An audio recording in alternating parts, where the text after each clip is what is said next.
장기간의 혼란상에 내상을 입은 집권 여당이 거듭 전열을 재정비하고 있습니다. 새 비상대책위원장에 새 원내대표도 선출했는데 최근 이 원내대표 선거에선 한 가지 파란이 일었습니다. 윤심의 향배만 줬던 국민의힘에 어떤 속사정이 생겼는지 좀 들여다보겠습니다. 권성동 원내대표가 혼란상에 대한 도의적 책임을 지고 물러나기로 한 뒤 새 원내대표 자리를 놓고 주호영 추대론이 거론됐습니다. 앞서 1기 비대위원장을 맡았던 오선 주호영 의원이 당의 안정을 이끌 적임자로 또 한 번 지목된 겁니다. 박대출, 윤재욱, 조혜진 등 다수 의원들의 이름이 오르내렸지만 당내 친윤그룹을 중심으로 추대설에 힘이 실리며 이들은 도전을 멈췄습니다. 그런데 이런 분위기 속에 재선 이용호 의원이 다윗과 골리앗의 싸움을 내걸고 출사표를 던졌습니다.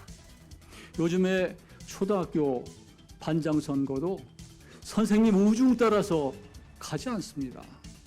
더구나 집권 여당이 대통령실만 보고 간다고 하면 이게 뭐가 되겠습니까? 주 의원도 원내대표 후보에 등록하며 경선이 치러지게 됐고 우리 당의 위기가 아직 완전히 수습되지 않았습니다.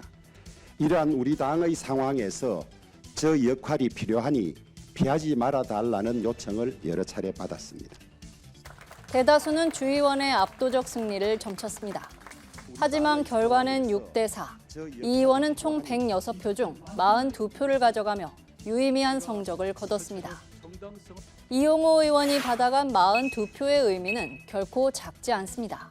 입당 9개월, 호남을 지역구로 둔 민주당 출신 의원이 친윤계의 지지를 받는 오선 의원과의 맞대결에서 선전한 건데 그 함의에 이목이 쏠렸습니다. 이 의원은 이변이 아닌 당심의 기저가 드러난 거라고 평가했습니다. 또 의원들의 마음은 이미 그렇게 자리매김하고 있었다 이렇게 보고요.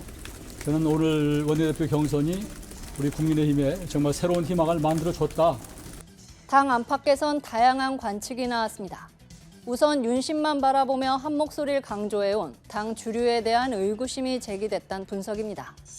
비상대책위원회 전환, 비대위원장 인선 등 주요 의제마다 친윤계를 중심으로 분위기가 형성되고 박수로 추인하는 형태가 반복되며 앞서 당내 일부 의원들은 반감을 표출했습니다.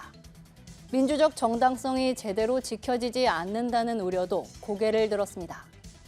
일각에선 권성동, 장제원 의원 간 갈등설과 같은 친윤그룹의 분화가 영향을 미쳤다는 관측도 나왔는데요. 그러나 다수 의원들의 얘기를 들어보면 가장 큰 원인으로 지목된 건 장기화한 내홍에 대한 피로감입니다. 대선과 지방선거 연승에도 민생과는 무관한 당내 주도권 다툼이 이어진 지 벌써 수개월.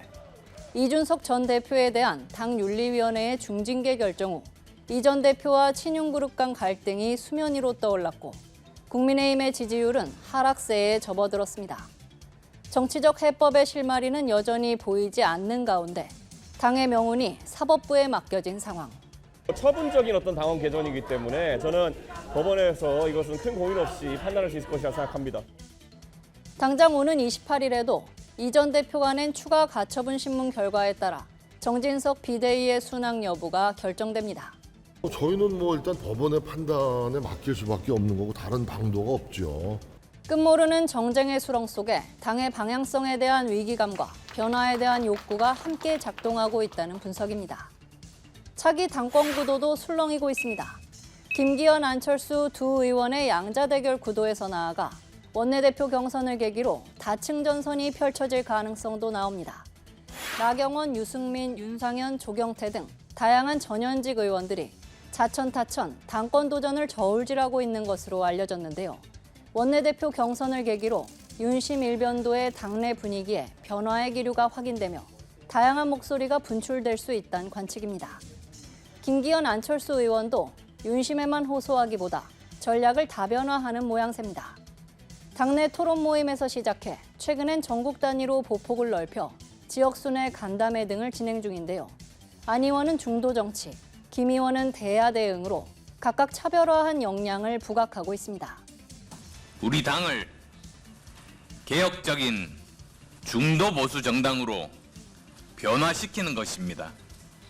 중도의 지지를 받는 정당이 승리한다는 것은 누구도 부인할 수 없습니다.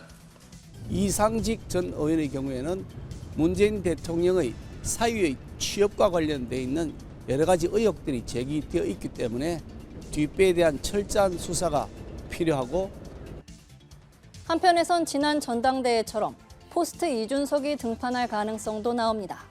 전당대회가 일러야 내년 초로 예상되는 가운데 새 얼굴이 판세를 흔들 수 있다는 겁니다. 다만 차기 당대표는 22대 총선 공천권을 쥐는 만큼 생환이 곧 생존인 국회의원들에겐 공천 유불리가 주요 기제가 될 수밖에 없을 전망입니다. 친박이냐 비박이냐, 또 친문이냐 비문이냐, 치열한 당내 다툼이 벌어졌었지만 순혈주의의 종착역은 결국 공멸이었습니다. 정치권에서 흔히 회자되는 사자성어 중 군주민수가 있는데요. 강물은 배를 띄우기도 하지만 배를 뒤집기도 한다는 뜻입니다. 윤심의 향배에 앞서 민심의 흐름을 좇아야 한다는 엄중한 경고의 목소리에 집권 여당이 더 귀를 기울일지 지켜볼 일입니다. 지금까지 여의도 풍향기였습니다.